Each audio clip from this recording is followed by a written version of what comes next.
Even Star Trek Klingons can end up like Kirk and Picard.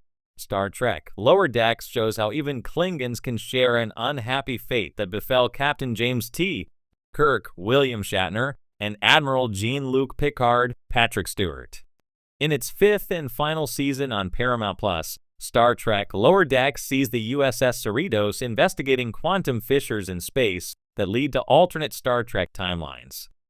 One-dimensional portal opened up in Klingon space, which led Lieutenants Beckett Mariner, Tawny Newsome, and Bradward Boimler, Jack Quaid, to the Klingon homeworld, Konos.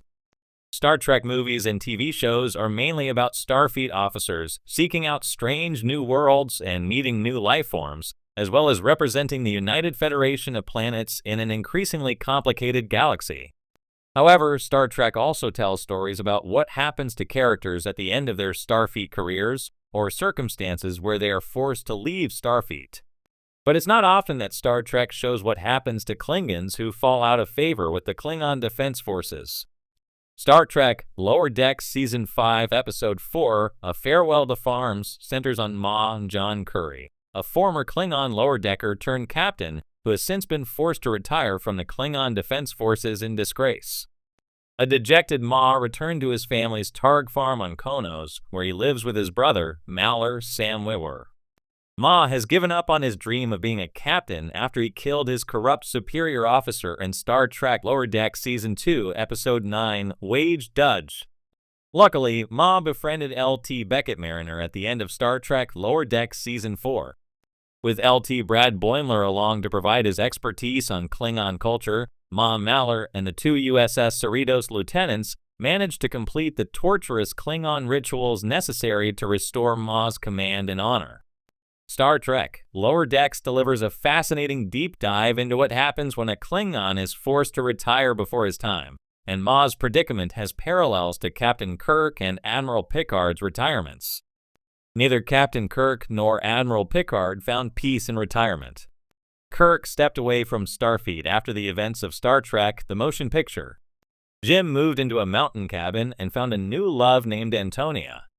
Yet the pull of outer space adventure was too great, and the restless Kirk returned to Starfleet. Star Trek Picard revealed Admiral Picard quit Starfleet in protest and spent 14 years bitterly sequestered at Chateau Picard, his family vineyard in La Barre, France. Jean-Luc also returned to space to save the galaxy. Captain Kirk and Admiral Picard spent their adult lives in outer space, where they made a difference as captains of the USS Enterprise. Meanwhile, Earth is a utopia that bores Kirk and Picard, who thrive on exploration and adventure.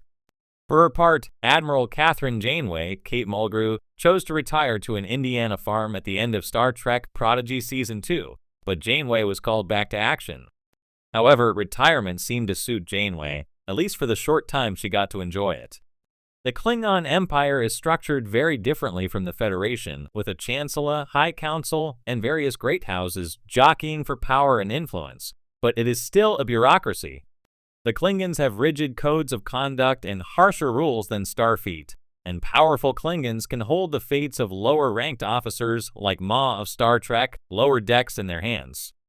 In turn, Starfleet officers who briefly serve aboard Klingon ships are usually glad to go back to the comforts and routine of a Federation starship. In the Star Trek universe, the Klingons have always represented a fascinating foil to Starfleet officers like Captain James T. Kirk and Captain Jean-Luc Picard. While Starfleet represents order, diplomacy, and the power of intellect, the Klingons symbolize a warrior culture driven by honor, strength, and combat. Despite these fundamental differences, there's a surprising commonality between Klingon warriors and Starfleet captains like Kirk and Picard, revealing that even Klingons, despite their cultural differences, can embody the same traits as these iconic captains. Kirk and Picard are two of the most celebrated figures in Starfleet history. Their leadership styles, although different, make them legends. Kirk, with his cowboy diplomacy and daring spirit, often leads with instinct and boldness. He is a man of action, always ready to take risks for the greater good, trusting in his gut even when logic may suggest otherwise. Picard, on the other hand, is more reserved, intellectual, and diplomatic. He prefers to resolve conflicts through negotiation and reason rather than through force, yet he is just as courageous and willing to make the hard decisions when needed. Both captains have a deep sense of duty, commitment to their crew, and a personal moral code that defines their leadership. When we think of Klingons, we often imagine them as the polar opposites of these captains. Klingons are aggressive, driven by battle, and live by a code of honor that often leads them to violence. However, beneath the surface, Klingon leaders are not so different from Kirk and Picard. Like Starfleet captains, Klingon warriors are deeply committed to their crew and their cause, often making personal sacrifices for the greater good of their people. Moreover, Klingon commanders like Kirk and Picard frequently face dilemmas that force them to weigh their personal beliefs against the needs of their people or the demands of honor. Take, for example, the character of Worf, the most prominent Klingon in Star Trek. Worf serves aboard both the USS Enterprise under Picard and the space station Deep Space Nine. Though Worf is fiercely loyal to his Klingon heritage, he constantly grapples with the balance between his Klingon instincts and Starfleet values. This internal conflict mirrors the struggles Kirk and Picard often face as leaders. Like Kirk, Worf has a fiery spirit and is unafraid to take action, even if it means breaking from protocol. Yet, like Picard, he is deeply introspective, constantly questioning what is right and wrong. Worf's journey is emblematic of how a Klingon can evolve and adopt some of the same principles as a Starfleet captain, while still holding on to his core identity. Other Klingon leaders also demonstrate how Klingon values can align with those of Kirk and Picard. Consider General Martek, a seasoned Klingon warrior who plays a significant role in the Dominion War. Martek is a brilliant tactician and a fierce fighter, but what sets him apart is his loyalty to his soldiers and his willingness to lead by example. In many ways, Martek shares Kirk's sense of loyalty and willingness to take personal risks for the sake of his crew. Martek's sense of honor does not just come from winning battles, but from ensuring that his men are treated with respect and dignity, even if it means challenging traditional Klingon hierarchy. This makes him a leader in the same vein as Kirk and Picard, one who values the welfare of his people as much as victory. In another instance, Chancellor Gowron, though often portrayed as a political antagonist, demonstrates that even the most ambitious Klingon leaders can share the burdens of leadership with captains like Kirk and Picard.